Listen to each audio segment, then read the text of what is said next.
Thank you once again for making Locked On Cougars your first listen of the day. Hope you all have a fantastic Tuesday whenever you listen to this and or watch it. As always, please continue to subscribe, rate, review, share this with your family and friends, and help us continue to grow this audience.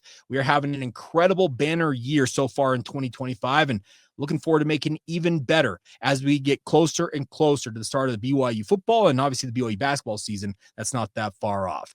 The good news is for BYU going into 2026 recruiting, they are on an absolute roll right now. Yesterday, if you missed the news, BYU flipped the commitment of Terrance Saryon from his hometown Washington Huskies, and he is going to be a BYU Cougar. Now, flipping a guy from a Big Ten program, that in and of itself is a really, really cool thing, and it shows that BYU, they've got prowess on the recruiting trail. The other thing about this is a hometown kid. It goes to Evergreen High School up there in Washington. Would have very easily been easy for him from Vancouver, Washington, to say, you know what, I'm going to rep for the Dogs because Washington's got a really, really strong hold over the state of Washington. But it was good to see a guy like Terrence Serion decide that BYU is the best fit for him. Also got to give major plaudits to a guy like Fesi Sitake. When BYU issued this offer to Terrance Saryon, I saw the offer go out. He announced it on social media, and I immediately pulled him up just got a feel for what it was. And all of a sudden I look at it and say, this guy's committed to Washington. What's going on here? Well, that told me that BYU at least felt like they had a chance to get into Saryon's ear and kind of sell him on what BYU could offer. Is he the biggest guy out there? No, they list him at 5'10", 5'11", between $160 and $170 in terms of weight. So he's not the biggest and beefiest wide receiver out there. But what you see when you turn on the film is you see a guy who is fearless, has really, really, I would say, polished route running ability. He maybe doesn't have the top end speed, because if he had top end speed, he'd be better than an 88 ranked prospect, a 3-star, according to 24/7 Sports. Now, an 88 is kind of the high end of the 3-star category. For those of you keeping track at home, it's actually getting close to a 4-star territory. But if he had that game breaking, let's say 4.4 type speed, he'd probably be a 4-star prospect, and everybody and their dog would be after him. But the nice part is BYU went into the Pacific Northwest, took a guy who had been committed to Washington since last season, going back to last fall, and convinced him that BYU is where he needs to be. The other thing that was in BYU's back pocket when it came to recruiting Saryon, some guy named Brock Harris. Now you're thinking, okay, a guy from Evergreen High School in Vancouver, Washington, and a tight end prospect from Pineview High School in St. George, Utah. What's the connection here, Jake? Well, 24/7 Sports revealed it that these two guys play on the same 7-on-7 squad.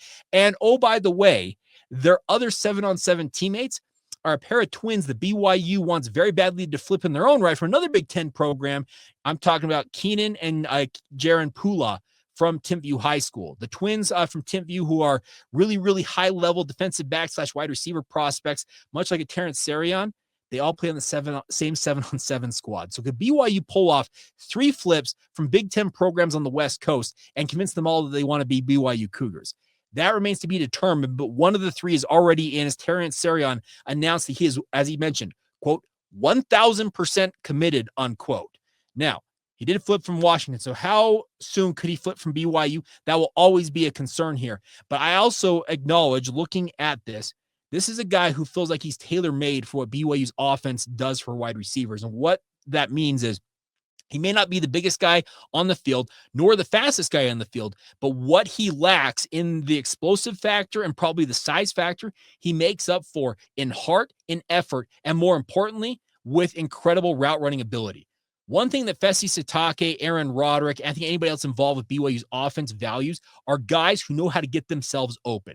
For example, look at Chase Roberts. Chase Roberts has that elite size, 6'3", 6'4", 200 plus pounds, but maybe runs a tad bit slower than what you would like as a wide receiver. How does he find himself so open so often? He runs impeccable routes. His timing, his ability to get off on the brakes, everything that Chase Roberts does makes himself available to his quarterback.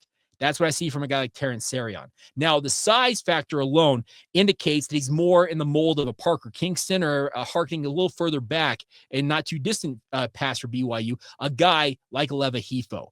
They're more similar size to Terrance Serion, but I think Terrance, in and of himself, he's not the same as either one of those guys. I will just say this. I love Parker Kingston. He's about as explosive as an athlete as you're going to see because he's got that game-breaking speed that I think Terrance may lack.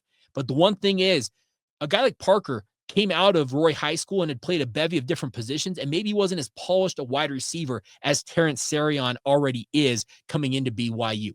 That's why I got like Terrence Serion with guys like Chase Roberts figuring to exit the program after this upcoming season. Probably look at the depth chart for BYU and say, okay, there's talent there. There's no reason to think I can't step in and immediately contribute day one for the BYU football program. That's what I love about a guy like this that flips from Washington, from his hometown school, to use that expression, and decides, you know what? I'm going to go a little further from home. I'm going to go play in the Big 12. I could easily play in the Big 10. And obviously, with Washington and the travel schedule, have to travel across the country a whole lot more than BYU is likely to make me travel. But I want to go prove myself at a place that may be a little bit unfamiliar to me, but I also believe that I can go in there and compete right away and really stand out. That's the other thing about this is I think that BYU sold a guy like Terrance Saryon on what their vision for him is as a wide receiver. They said, hey, you look at a guy like, you can probably pull up Aleva Hifo highlights and show him, you're going to be a guy who's going to be running end arounds for us and those fly sweeps, because that's something that he also shows on his highlight reel. Speaking of Serion, is the ability to take the ball in space and make plays, and he's got some wiggle to him, to use that expression that a lot of the analysts like to use. Wiggle, that's a great name. Great moniker, I should say. The other thing is, he has got, I said, that advanced route running ability already as a high school senior. Last year, he had over 1,000 yards and 10 touchdowns in 10 games. That's incredible in terms of the overall stats. And you flip on his huddle highlights, and all you see is a guy who's making plays. And the best part is it's not just all go routes. We're talking posts. We're talking skinny posts. We're talking in-breaking routes, out-breaking routes. And his timing and his ability to get out, in and out of his breaks make himself almost unguardable for opposing defensive backs at the high school level. How will that translate over to the college level? Well, BYU believes it will translate very, very well, and they believe in him enough that they obviously flipped him from Washington to get him to play in Provo, Utah. So I really do think that this is a really, really solid pickup. And he, alongside a guy like Legend Glasgow, who committed not too long ago for BYU as wide receiver prospects, those are two guys I like to call dogs. They like to get after it on the football field. You can tell they love honing their craft, working on it, being the best players they can be. And let's say they do pull off adding Keenan and Jaron Pula along the way. The makings of BYU's 2026 class are already, we're talking incredible. We're talking one of the all-time, if not the all-time recruiting class in BYU football history, at least on paper. If these things keep trending the way that they are for 2026, and the more momentum you build on the recruiting trail, guess what? More and more guys are going to be inclined to say, hey, BYU may be a place I want to look at a little bit closer, because guys like Terrence Serion, Brock Harris, let's say the Pula twins commit. They also look at going back to the 2025 class, a 4-star prospect like McCabe Madsen, much like Serion, had offers from the likes of Oregon and Washington, decided BYU is where he wanted to be.